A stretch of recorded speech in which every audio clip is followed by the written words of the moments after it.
Fala moçada, sejam bem-vindos ao canal Vôlei Informação. Para você que está chegando agora, para você que participou da nossa capacitação do Vôlei Informação, participa do programa de capacitação, né? Você que está atleta, que está começando a treinar agora, você treinador de outras modalidades, que está visitando o nosso canal, sejam todos bem-vindos. Hoje nós vamos falar um pouquinho sobre a competição dentro dos treinamentos. Como é que a gente vai agregar valor aos nossos treinamentos com o processo de competição. Então o primeiro tópico será ter um vencedor e um perdedor. Obviamente, falando sim em competição, nós precisamos ter um vencedor e um perdedor. Segundo, ter jogos com pontuações definidas ou tarefas definidas. Então, o meu atleta ele sabe que se ele fizer 10 pontos, ele é o vencedor daquela tarefa, o vencedor daquele treinamento, né, daquele jogo. Se o meu atleta ele acerta 3 bolas na diagonal curta, ele sabe que ele é o vencedor daquela tarefa, né? E assim por diante. Criar situações definidas na qual o atleta ele vai conseguir executar e sair vitorioso. Okay? Ação de competição entre times dentro da mesma equipe. Então eu tenho a equipe titular e a equipe reserva.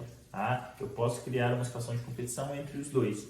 A equipe que é titular ela tem que ganhar da equipe reserva com 5 pontos de vantagem. Né? Eu posso criar uma situação também na qual eu dou 5 pontos de vantagem para a equipe reserva e ela tem que manter esses 5 pontos ou então não permitir que a equipe titular se aproxime ou empate ou saia vitorioso dentro dessa competição.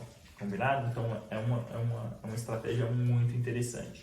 Próximo tópico é criar um objetivo e dar aos atletas as oportunidades para se chegar àquele objetivo.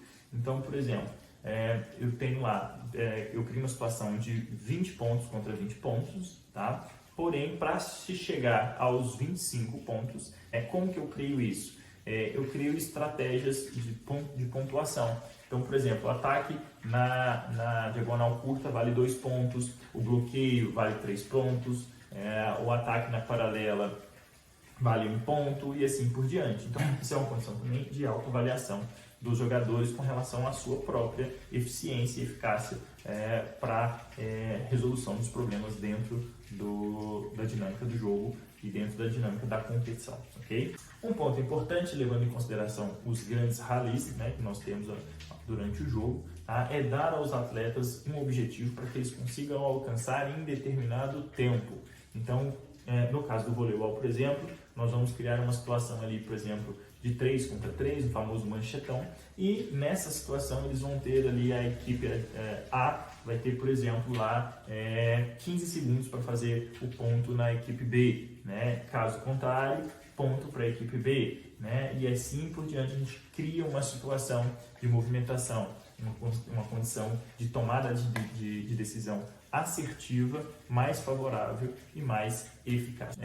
Outro sistema que pode criar também uma competição dentro do jogo é determinar grandes pontuações e pequenas pontuações, né? Criar uma análise estatística.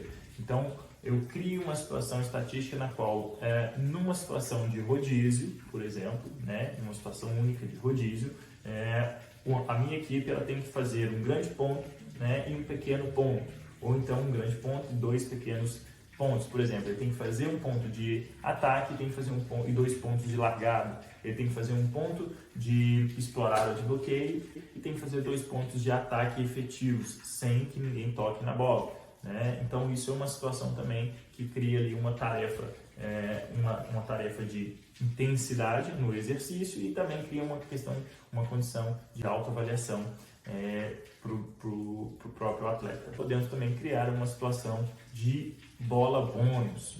A competição toma uma proporção muito grande e uma equiparidade muito grande e essa bola extra pode ser ali o diferencial. Então todos vão querer lutar para atingir o objetivo e ter essa possibilidade de finalizar a tarefa através de uma bola extra. Uma coisa muito legal também os passadores determinarem aonde o sacador adversário deve sacar. Então, se o sacador adversário ele faz um saque direcionado aonde foi determinado pelos passadores, ele faz uma pontuação, e faz um ace, por exemplo, ou então cria uma situação ali de passes ruins, ele tem uma pontuação X.